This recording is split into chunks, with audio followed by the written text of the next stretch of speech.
ओम शांति। आज 2 जुलाई 2026 सतगुरुवार के प्यारे बाप दादा के अनमोल मधुर महावाक्य हैं। आज की मुरली के सार में सतगुरु बाबा ने ब्राह्मण जीवन में बृहस्पति की दशा बनी रहे उसके लिए स्मृति दिलाई कि इस समय सब पर राहु का ग्रहण लगा हुआ है, इसलिए इसको आयरन एज कहा जाता है। दशाएं बदलती रहती हैं। अब तुम्हारे ऊपर है बृहस्पति की दशा। फिर दशाओं को और स्पष्ट करते हुए कहा कि जब तुम सतयुग में थे तो सर्वगुण संपन्न 16 कला संपूर्ण निर्विकारी थे। तुम पर बृहस्पति की दशा थी। भारत पर बृहस्पति की दशा सतयुग में थी। फिर त्रेता में शुक्र की दशा 2 कला कम हो गई, उनको कहा जाता है सिल्वर एज। फिर द्वापर कलयुग आया, सीढ़ी उतरते आए, शनिचर की दशा हुई। इस समय सब पर राहु की दशा है। बाबा कहे जैसे सूर्य को ग्रहण लगता है तो कहते हैं ना, दान देने से ग्रहण छूट जाएगा। ऐसे बाबा कहे अब आत्मा पर बुराइयों अवगुणों का ग्रहण लगा हुआ है, वह छूटेगा भी बुराइयों का दान देने से। फिर 16 कला संपूर्ण बनेंगे, बृहस्पति की दशा बैठेंगी। फिर प्रश्न पूछते हुए कहा कि यह राजयोग तुमको कौन सिखाते हैं? शिवाचार्य, जो ज्ञान का सागर पतित पावन है। अभी बाप खुद आते हैं दुख में रावण से लिबरेट करने, फिर गाइड बन अपने साथ ले जाते हैं, इसलिए उनको रूहानी पंडा कहा जाता है। सबको वापस अपने घर ले जाता हूँ। बाबा कहे मेरे जैसा कोई गाइड होता नहीं, इसलिए कहते भी हैं God father is a liberator, guide, blissful, सबके ऊपर रहम करते हैं। फिर स्मृति दिलाई कि तुम यहाँ आए ही हो पारस बुद्धि बनने के लिए, तो मोस्ट बिलवेड बाप को याद करना है। सब आशिकों का माशूक एक ही बाप है। बाप बैठ बच्चों को समझाते हैं तुम्हारे ऊपर अब बृहस्पति की दशा बैठी है 21 जन्म के लिए। वृक्षपति ज्ञान का सागर पतित पावन बाप आकर सबको सुख देते हैं, इसलिए उनके लिए गाते हैं तुम मात पिता हम बालक तेरे, तुमरे कृपाते सुख घनेरे। यह सब एक बाप की महिमा है। सुनते हैं प्यारे बाप दादा के अनमोल मधुर महावाक्य। आज बाबा कहे मीठे बच्चे, तुम विकारों का दान दे दो तो राहु का ग्रहण उतर जाएगा। दे दान तो छुटे ग्रहण। मीठे बच्चे, तुम विकारों का दान दे दो तो राहु का ग्रहण उतर जाएगा। दे दान तो छुटे ग्रहण। आज मुरली से प्रश्न है, वृक्षपति बाप अपने भारतवासी बच्चों पर बृहस्पति की दशा बिठाने के लिए कौन से स्मृति दिलाते हैं? उत्तर में बाबा कहे, हे भारतवासी बच्चों, तुम्हारा आदि सनातन देवी देवता धर्म अति श्रेष्ठ था। तुम सर्वगुण संपन्न 16 कला संपूर्ण थे। तुम मुझ सागर के बच्चे काम चिता पर बैठ काले हो गए हो, ग्रहण लग गया है। अब मैं तुम्हें फिर से गोरा बनाने आया हूँ। यह स्मृति आने से बृहस्पति की दशा बैठ जाती है। अर्थात यह निश्चय कहो व यह स्मृति कहो, यह जब आ जाती है तब बृहस्पति की दशा बैठती है, अर्थात बाबा के वर्षे के अधिकारी बनते हैं। आज मुरली में गीत बजा, ओम नमः शिवाय, ओम शांति। यह किसकी महिमा सुनी? बेहद के बाप की। ऊंच ते ऊंच बाप परम पिता परमात्मा ही है। लौकिक बाप के लिए तो सब नहीं कहेंगे। बच्चे जानते हैं सब आत्माओं का पारलौकिक बाप वह है ऊंच ते ऊंच। उनका नाम ही है शिव। बिगर नाम रूप के तो कोई चीज होती नहीं। इस समय सबको राहु का ग्रहण लगा हुआ है, इसलिए इनको आयरन एज्ड वर्ल्ड कहा जाता है। दशाएं भी होती हैं, बृहस्पति की दशा, शुक्र की दशा। अब तुम्हारे ऊपर है बृहस्पति की दशा।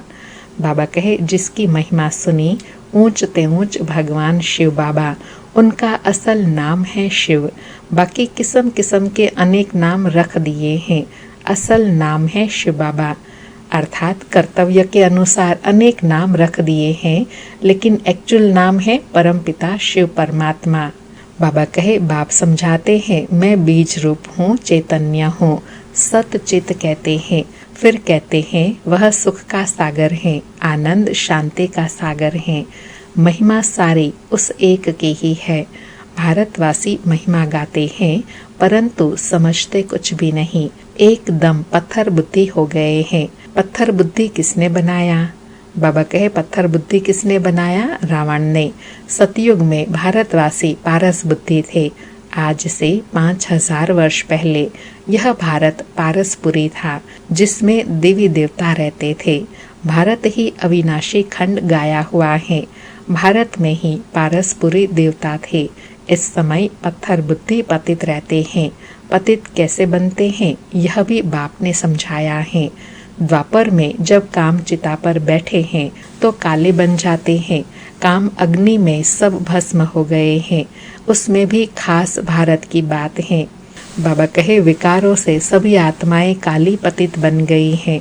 उसमें भी खास भारत, क्योंकि भारत सतयुग आदि से था, जिसमें पूरे 84 जन्म लेने वाली आत्माएं रहती हैं। बाबा कहे भारत में पारसपुरी देवताओं का राज्य था। उनको विष्णुपुरी राम राज्य भी कहा जाता था। यह बाप आकर बताते हैं। क्या बताते हैं? मीठे मीठे लाडले बच्चे, जब तुम सतयुग में थे, सर्वगुण संपन्न थे, यह तुम्हारी महिमा है। वहाँ विकार होता नहीं। द्वापर से रावण 5 विकारों का राज्य शुरू हुआ है, तो राम राज्य बदलकर रावण राज्य होता है। अभी ग्रहण लगा हुआ है, बिल्कुल ही भारत काला हो गया है। बृहस्पति की दशा सबसे अच्छी होती है। भारत पर बृहस्पति की दशा सतयुग में थी। बाबा कहे सबसे अच्छी दशा बृहस्पति की होती है, और वो कब होती है? सतयुग में होती है। बाबा कहे फिर त्रेता में शुक्र की दशा तो 2 कला कम हो गई, उसको कहा जाता है सिल्वर एज। फिर द्वापर कलयुग आया, सीढ़ी उतरते आए, शनिचर की दशा हुई। इस समय सब पर राहु की दशा है। सूर्य को ग्रहण लगता है तो कहते हैं दे दान तो छुटे ग्रहण, अर्थात आत्मा को एकदम ग्रहण लग चुका है। अब उसको उतारने के लिए बाबा कहे दे दान तो छुटे ग्रहण। कौन सा दान? विकारों बुराइयों का दान। जो द्वापर कलयुग में हमने रावण से लिया, वह अभी बाबा को दान में देंगे तो ग्रहण उतरेगा। बाबा कहे अब रूहानी बाप बच्चों को समझाते हैं। यह है रूहानी ज्ञान। यह कोई शास्त्रों का ज्ञान नहीं है। शास्त्रों के ज्ञान को भक्ति मार्ग कहा जाता है। सतयुग त्रेता में भक्ति होती नहीं। ज्ञान और भक्ति फिर है वैराग्य, अर्थात इस पुरानी दुनिया को छोड़ना होता है। यह है शूद्र वर्ण। विराट रूप में दिखाते हैं ब्राह्मण, देवता, क्षत्रिय, वैश्य, शूद्र। यह भारत की ही कहानी है, अर्थात भारत ही इन सभी वर्णों से क्रॉस होता है, सतयुग से लेकर कलयुग अंत तक। बाबा कहे विराट रूप बनाते भी हैं, परंतु पत्थर बुद्धि समझते नहीं। पत्थर बुद्धि क्यों है? बाबा कहे पत्थर बुद्धि क्यों है? क्योंकि पतित हैं। भारतवासी ही पारस बुद्धि थे, संपूर्ण निर्विकारी थे। आज से 5000 वर्ष पहले भारत स्वर्ग था, कोई और खंड नहीं था। यह बाप समझाते हैं। यह राजयोग कौन सिखाते हैं? बाबा पूछ रहे हैं यह राजयोग कौन सिखाते हैं? शिवाचार्य। यह है ज्ञान का सागर। कोई मनुष्य को ज्ञान का सागर, सर्व का सद्गति दाता नहीं कह सकते हैं। सर्व का सद्गति दाता एक ही बाप है। बाप खुद ही आते हैं दुख में रावण से लिबरेट करने, फिर गाइड बन ले जाते हैं। उनको रूहानी पंडा कहा जाता है। बाप कहते हैं मैं सर्व आत्माओं का पंडा हूँ, सबको वापस ले जाऊंगा। बाबा कहे मेरे जैसा गाइड कोई होता नहीं। कहते भी हैं God father is liberator, guide blissful. सबके ऊपर रहम करते हैं, क्योंकि सब सागर के बच्चे काम चिता पर बैठ जल मरे हैं। उसमें भी खास भारत की बात है। बाप कहते हैं तुम 16 कला संपूर्ण निर्विकारी थे। अब काम चिता पर बैठ तुम क्या बन गए हो? अब फिर बाप आए हैं। वृक्षपति बाप मनुष्य मात्र पर बृहस्पति की दशा बिठाते हैं। खास भारत आम विश्व पर, इस पर राहु का ग्रहण लगा हुआ है। बाप कहते हैं मैं ही आकर भारत की खास दुनिया की आम गति सदगति करता हूँ। तुम यहाँ आए ही हो पारस बुद्धि बनने। बाबा कहे तुम यहाँ आते ही किस लिए हो? पारस बुद्धि बनने के लिए, अर्थात पावन बनने के लिए। बाबा कहे मोस्ट बिलवेड बाप हुआ, सब आशिकों का माशूक एक ही है। सब नेशन में लिंग रूप बनाते हैं क्योंकि सबका बाप है ना। शिव के मंदिर भारत में बहुत हैं, जिसको शिवालय कहते हैं। रहने का स्थान सतयुग में है देवी देवता धर्म के मनुष्य, परंतु वह धर्म कब था, उन्हों का राज्य कब था, यह पता नहीं है। सतयुग की आयु लंबी लिख दी है। बाप बैठ समझाते हैं। क्या समझाते हैं कि तुम्हारे ऊपर अब बृहस्पति की दशा बैठ रही है 21 जन्मों के लिए। वृक्षपति है ज्ञान का सागर पतित पावन, जिसको सब पुकारते हैं। तुम मात पिता हम बालक तेरे, तुमरे कृपाते सुख घनेरे, सब उनकी महिमा करते हैं। बाबा कहे एक वृक्षपति बाप की ही यह सब महिमा है। कौन कौन सी? ज्ञान का सागर, पतित पावन, लिबरेटर, गाइड। तुम मात पिता हम बालक तेरे, यह भी उनके लिए ही गायन है। बाबा कहे बरोबर सतयुग त्रेता में सुख घनेरे थे, जबकि बाप हेवनली गॉडफादर हैं, स्वर्ग का रचयिता है, तो जरूर हम भी स्वर्ग में होने चाहिए। बाप समझाते हैं तुम सब स्वर्गवासी थे, अब नरकवासी बने हो। भारत का ही आदि सनातन देवी देवता धर्म है। जैसे क्रिश्चियन धर्म है, वही क्रिश्चियन धर्म के ही चले आते हैं। बाप कहते हैं तुम देवी देवता धर्म वाले अपने धर्म को क्यों भूल गए हो? बाबा कहे सबको तो अपना धर्म याद है, तुम क्यों भूल गए हो, जबकि तुम देवी देवता धर्म के थे। बाप स्मृति दिलाते हैं। क्या स्मृति दिलाते हैं? कि तुम्हारा सबसे श्रेष्ठ धर्म कर्म था। अभी तुम नीच पापी कंगाल बन गए हो। तुम हो ही देवताओं के पुजारी, फिर अपने को हिंदू क्यों कहलाते हो? भारत का यह क्या हाल हो गया है? क्योंकि बाबा कहे अपने धर्म को, अपने कर्म को ही भूल गए हैं। देखो क्या हाल हो गया है। बाबा कहे जो देवी देवता धर्म के हैं, वह विकारी बनने के कारण अपने को देवता कहलाते नहीं। बाप कहते हैं अभी इस पतित दुनिया का अंत है, महाभारत लड़ाई भी खड़ी है। भगवान वाच हम तुमको सतयुग के लिए राजयोग सिखलाता हूँ। भगवान तो एक ही है, हम उनके बच्चे सालिग्राम हैं। बाप कहते हैं तुम जो पूज्य थे वही पुजारी भगत बन गए हो। अब फिर ज्ञान लेते हो पूज्य देवता बनने के लिए, फिर द्वापर से पूज्य सो पुजारी बन जाएंगे। तुम पूरे 84 जन्म लेते हो। जिन्होंने 84 जन्म लिए हैं वही आकर ब्रह्मा कुमार कुमारी बनेंगे। ब्रह्मा द्वारा आदि सनातन धर्म की स्थापना यह भी गाया हुआ है। प्रजापिता ब्रह्मा है तो बच्चे भी होंगे, वह तो जरूर यहाँ होने चाहिए। बाबा कहे प्रजापिता है तो प्रजा जहाँ होंगी वहीं तो प्रजापिता होंगे। बाबा कहे कितनी ढेर प्रजा है, इन ब्राह्मणों को ही फिर देवता बनना है। बाप आकर शूद्र से बदल ब्राह्मण धर्म की स्थापना करते हैं। इस संगम युग पर ही आदि सनातन देवी देवता धर्म की स्थापना होती है। यह है कल्याणकारी संगम युग। इस लड़ाई को ही कल्याणकारी कहा जाता है। इस विनाश के बाद ही फिर स्वर्ग के गेट खुलते हैं।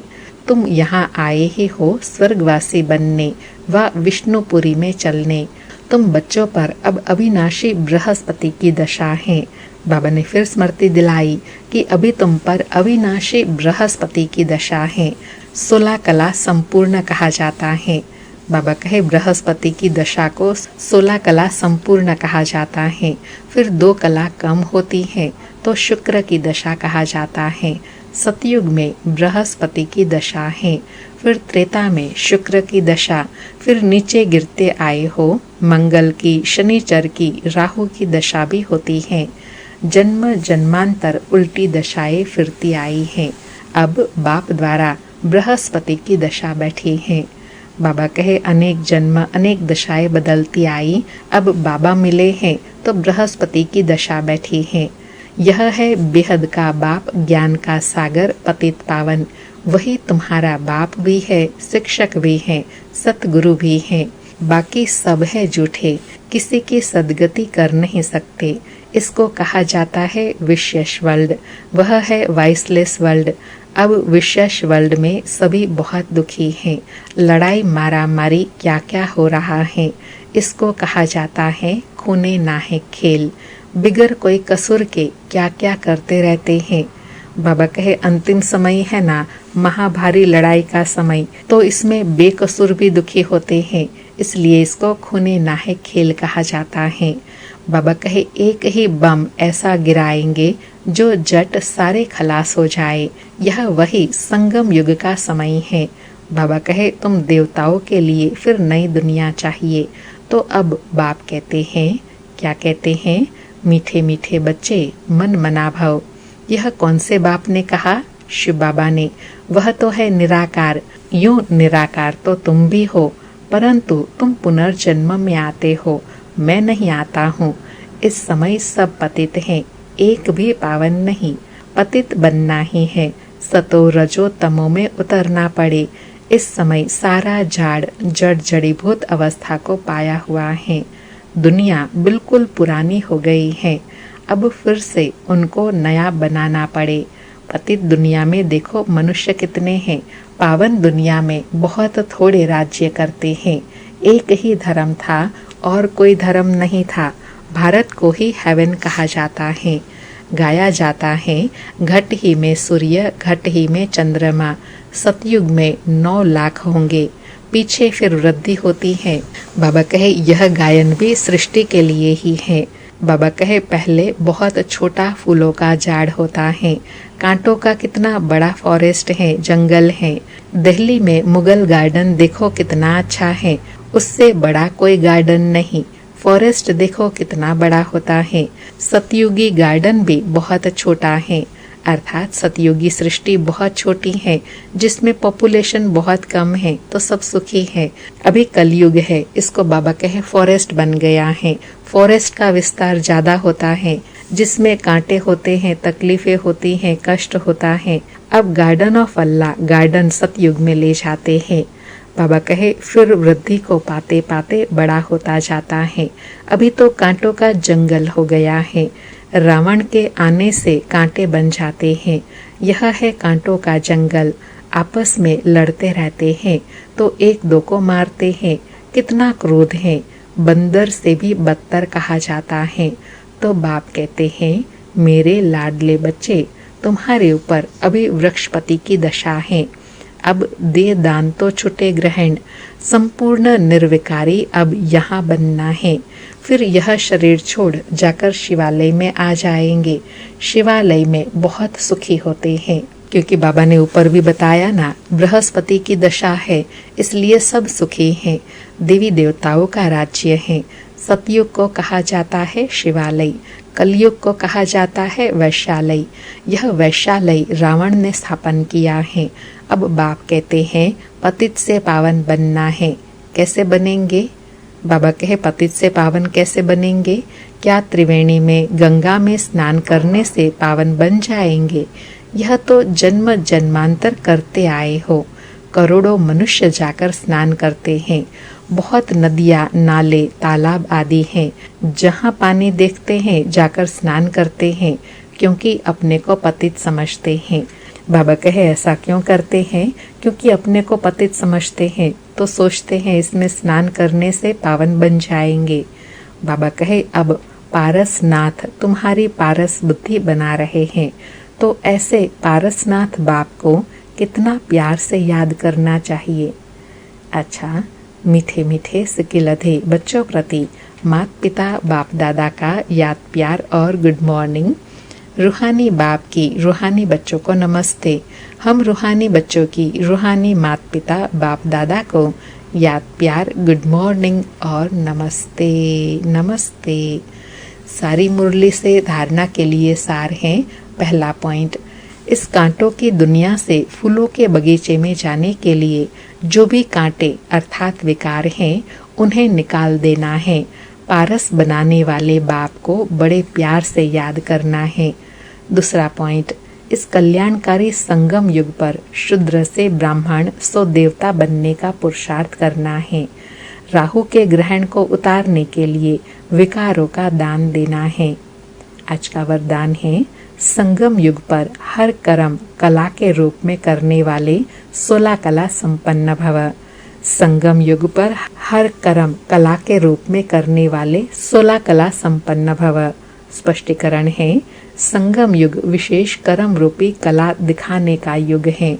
जिनका हर कर्म कला के रूप में होता है, उनके हर कर्म का व गुणों का गायन होता है। 16 कला संपन्न अर्थात हर चलन संपूर्ण कला के रूप में दिखाई दे, यही संपूर्ण स्टेज की निशानी है। जैसे साकार के बोलने चलने सभी में विशेषता देखी तो यह कला हुई।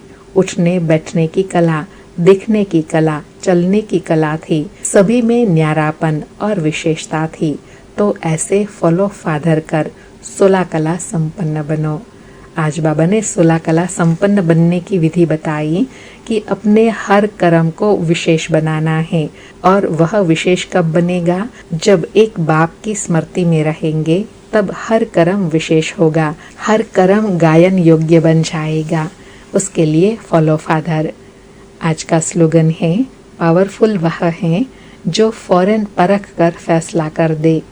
बाबा कहे पावरफुल वह है जो परिस्थिति को, बात को, व्यक्ति को, सिचुएशन को परख ले और तुरंत फैसला कर दे, तो हर परिस्थिति से बचे रहेंगे। आज के अव्यक्त इशारे हैं, ज्वाला स्वरूप स्थिति में रहे, शक्तिशाली याद का अनुभव करो। आज अनुभव करने के लिए कहा कि आप बच्चों का युग जब ज्वाला स्वरूप शक्तिशाली होगा, तब पवित्रता की अग्नि सेकंड में विश्व के किचड़े को भस्म कर सकेंगी। पवित्रता की शक्ति महान शक्ति है। अंत में जब आप संपूर्ण पवित्र हो जाएंगे, तब आपके श्रेष्ठ संकल्प के लगन की अग्नि से यह सब किचड़ा भस्म हो जाएगा।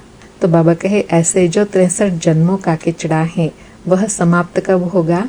ज्वाला स्वरूप शक्तिशाली याद से। और ज्वाला स्वरूप शक्तिशाली अग्नि कब लगेंगी? जब पवित्रता होंगी। जितनी पवित्रता और योग की शक्ति, उतनी ज्वाला शक्तिशाली और पावरफुल होंगी, जिसमें सब पुराना किचड़ा समाप्त हो जाएगा। अच्छा, ओम शांति। शुक्रिया बाबा, शुक्रिया।